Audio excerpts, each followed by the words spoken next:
Salut à toutes et à tous. Aujourd'hui, un nouveau magazine, Animascope, numéro 2, ouais, deuxième numéro de ce nouveau magazine consacré à l'animation. Voilà. Alors, numéro 2, donc, 114 pages. Voilà. Comme je disais, une maquette assez, ma foi, assez sobre, hein, mais quand même bien documentée. Voilà, donc les news. On vous passe les news. Les news, ça fait à peu près genre de carré comme ça, voilà. Hein. Euh, Tiens, la légende de Coréa, légende de Corée. Voilà, on vous passe les infos, les films liés à l'actualité, comme Le Peuple Loup, par exemple. Voilà, film du mois. Euh, Voyage vers la Lune.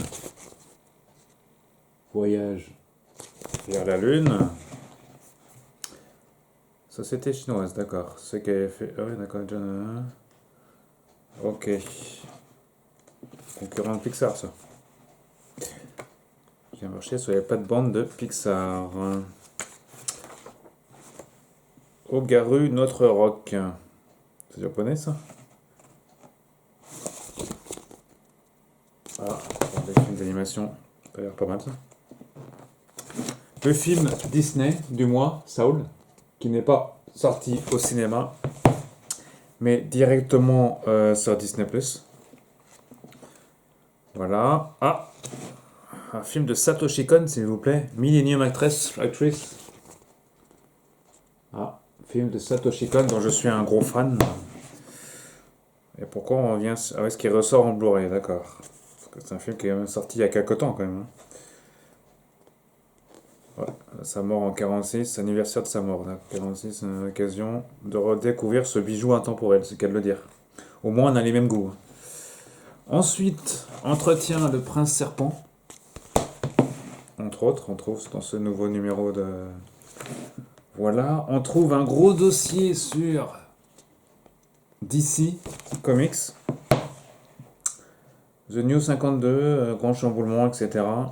Ouais, c'est vrai qu'il y a beaucoup de séries animées chez DC. Moi-même, j'ai pas le temps de tous les regarder. Enfin, je les regarde pas en fait. Je regarde quasiment, je crois, aucune série animée de chez DC. Je me contente de regarder moi. Je regardais quelques séries DC en tout cas. Et les films, évidemment, les gros films à gros budget. Mais les séries animées, je n'ai pas le temps de les regarder. Mais je sais qu'il y en a pas mal. Hein. Comme le témoigne cet article qu'on trouve dans ce magazine.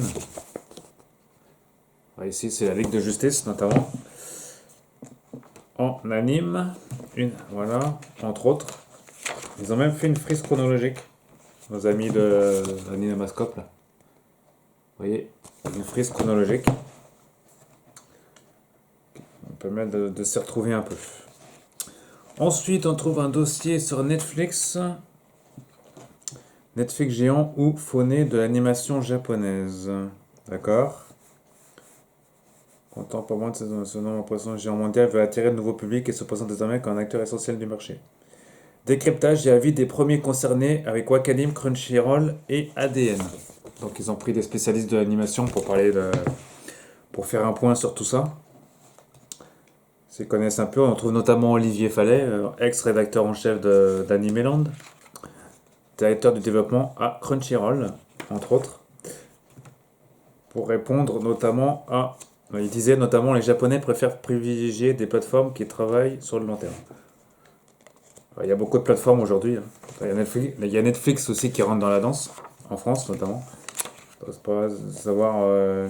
C'est vrai qu'il y a beaucoup d'abonnés à Netflix, hein. Donc c'est plus facile pour le grand public de regarder certaines séries sur Netflix. Là, on trouve notamment la dernière série animée japonaise sur Netflix, comme My Hero Academia par exemple, qu'on trouve sur Netflix. Entretien Onyx Equinox.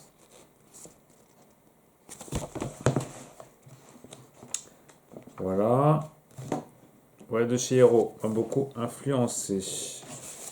du monsieur là. Matt Brally. Qui c'est ce monsieur pour... Ah ouais, c'est un... On peut plus en être annoncé par... D'accord. Voilà.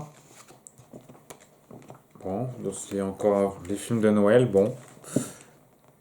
Entretien avec Mamoru Hosoda, celui qui a fait les enfants loups, Summer Wars, d'accord. Voilà, qu'on trouve dans ce magazine. Voilà. Florent Oggy, ouais, celui qui a développé... il a travaillé sur Spider-Man Nouvelle Génération, notamment. Voilà. On trouve beaucoup d'entretiens dedans, de gens qui travaillent sur l'animation, hein. On a encore un entretien avec un monsieur qui fait de la 3GCG, c'est du jeu vidéo en gros. Voilà. À la fin, on trouve des belles photos aussi. Voilà. Bon, magazine dans l'ensemble assez sobre, hein. Enfin, je suis pas un gros fan de ce magazine, mais bon.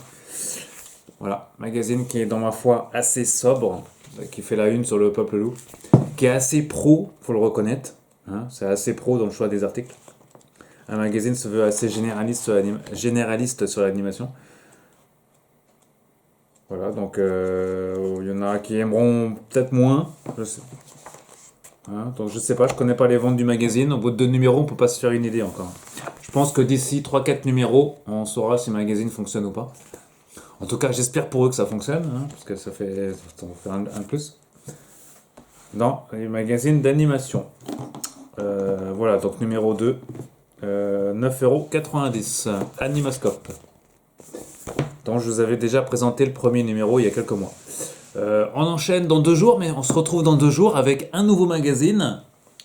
Voilà. Un nouveau magazine. On enchaînera avec l'animation justement avec le nouveau Animeland. Bah oui, 30e anniversaire d'Animeland. Ce sera dans le prochain numéro. À rester bon visionnage de série, mes amis. Et à bientôt.